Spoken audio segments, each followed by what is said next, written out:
Hello, it's Yoga Hippie here. I just did part 1 of my sobriety story and talked about why I quit drinking, kind of the events that led up to that weekend that I quit drinking, and a little bit about my drinking. Part 2, I just want to keep talking a little bit about alcoholism and drug addiction and what a terrible thing it is and how it plagues much of society.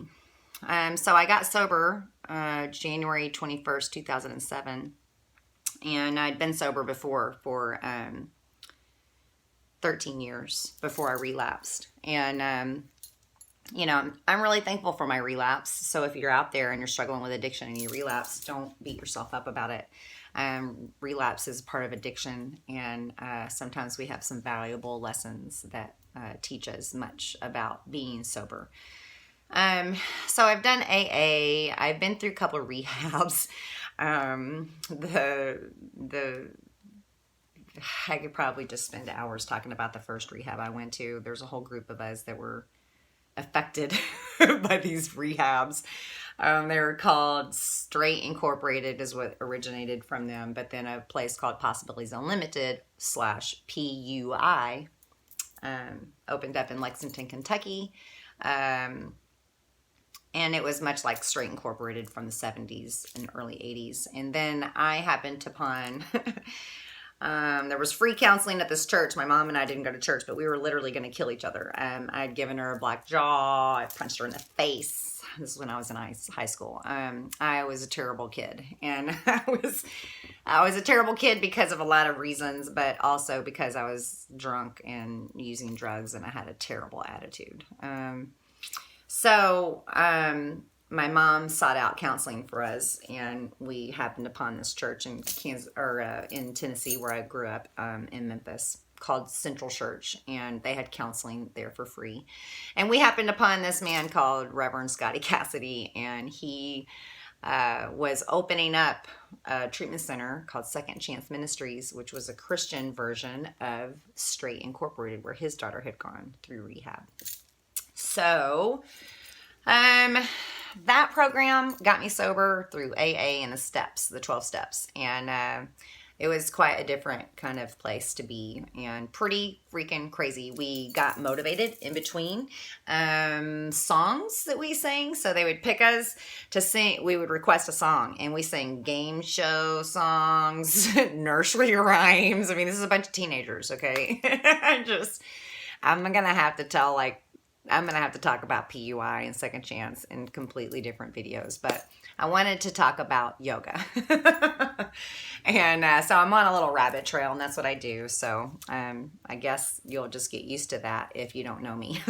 So anyway, I got sober through that program, and I'm forever grateful, as weird as it was. And as I guess there was a lot of people who were negatively impacted by those programs, and I really feel bad for those people because I had an overall really good experience, and I don't know why my experience was different than some other people's, but anyway, I'm not going to get on that anymore. So yoga, fast forward all these years that I drank, and in between my 2 sobrieties, because I was sober these 13 years, relapsed when I was 30 or 31, and then drank until 2007. And partied extensively, did a lot of drugs, and made up for all the drugs I didn't do in high school. So that was crazy. And I mean, I'm not gonna lie, some of it was a lot of fun. It's still fun to think about checking out, and doing things that maybe take you out of your world, like meditating or floating or even massages.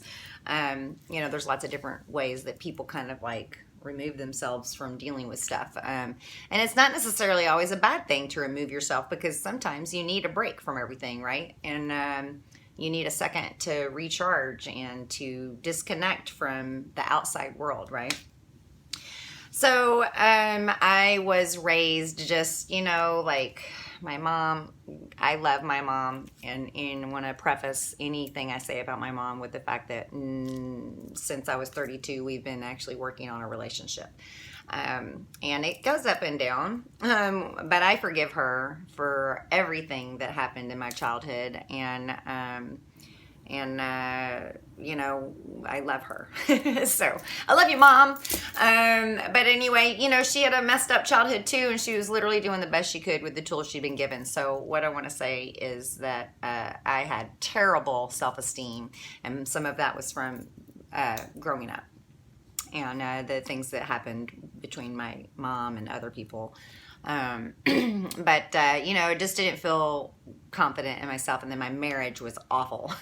So I married this man, and he became a minister, and I was a minister's wife, and I really didn't want to be a minister's wife. I wanted to like get tattoos and, you know, do fun things, not churchy stuff. And I was a Christian because at this first rehab, I had become a born-again Christian.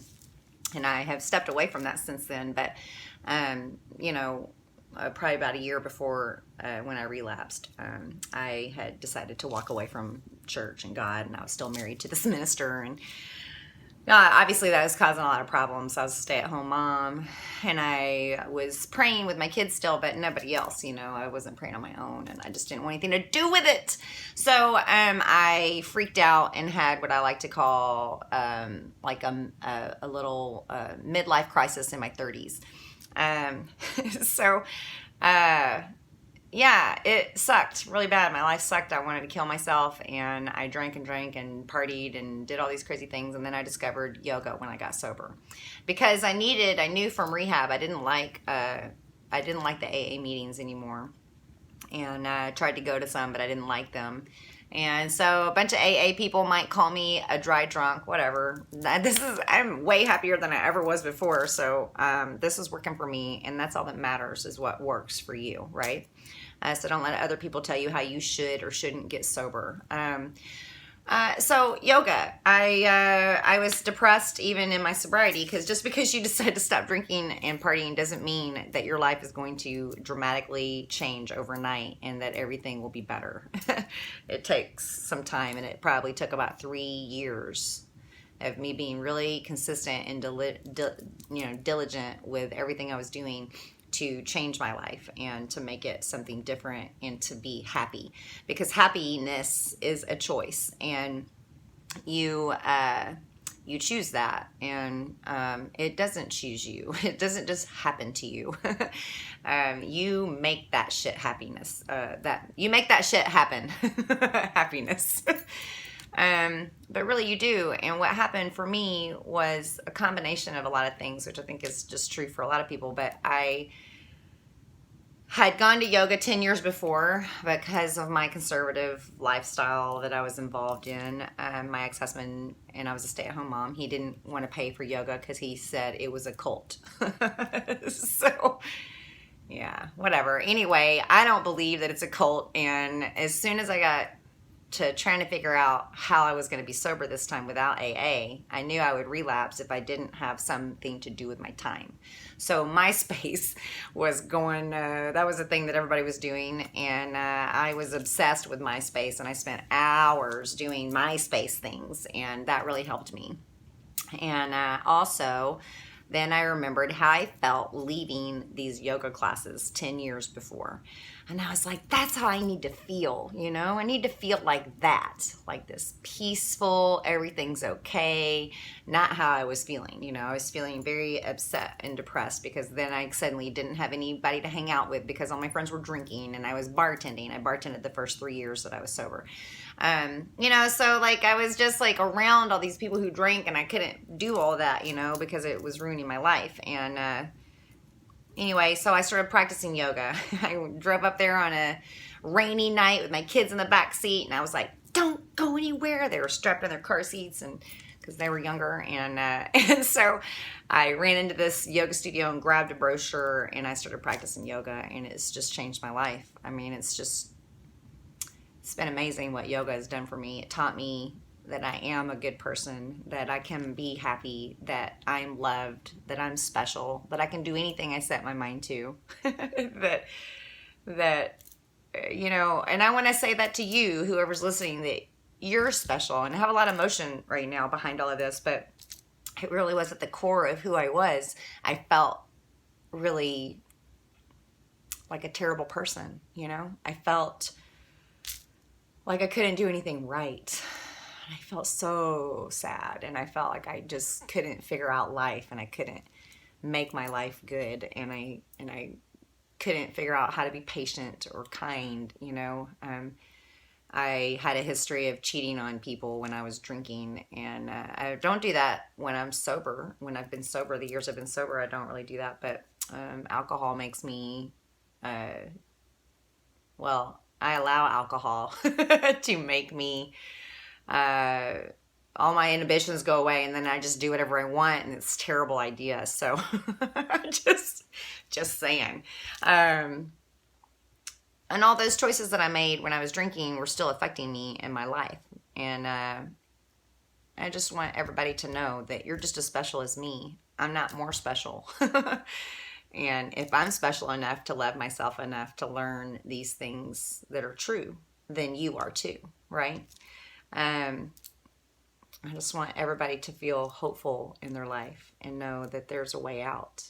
Whether you go to rehab, whether you start to practice yoga and listen to what, hopefully you have a good teacher. You know, I had this great teacher, Patricia Gray, who lives in Kansas City, who's still teaching the yoga, who's amazing, who helped change my life.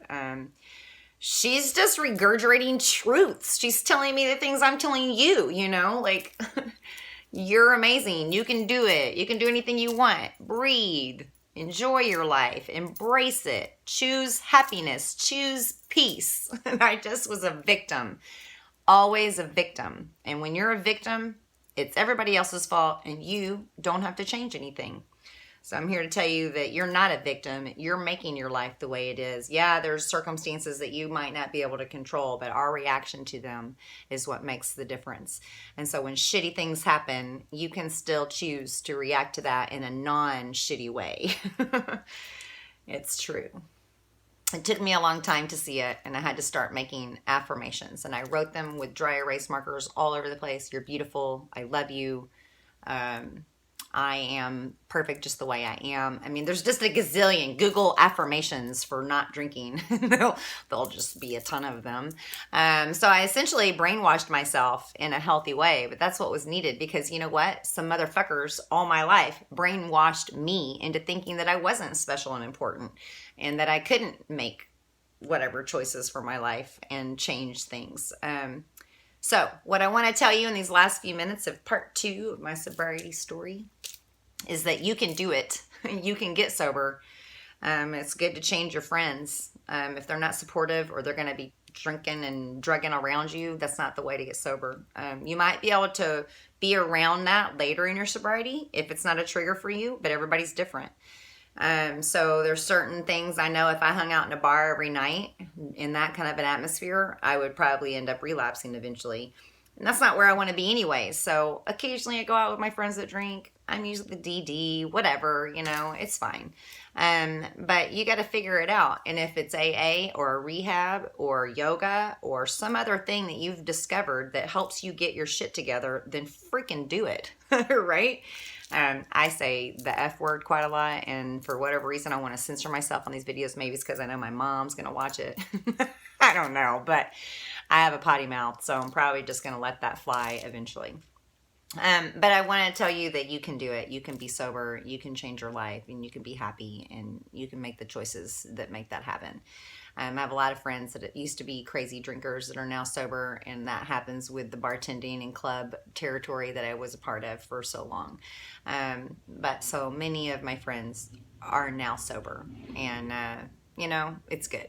So I will give some more stories, maybe tell some other stories. I don't know. I want to interview some of my friends about their sobriety, and so look for that as well. And if you have any questions, or you need to talk, or you want some advice or whatever, I don't know that I should advise people, but if you want to talk, I have all my information on the contact on the description. And anyway, I'm going to have to end this video so I can not go over the 15 minutes, but please subscribe for more videos. They're not all about sobriety. They're about all kinds of things. And please like this video if you like it. Peace.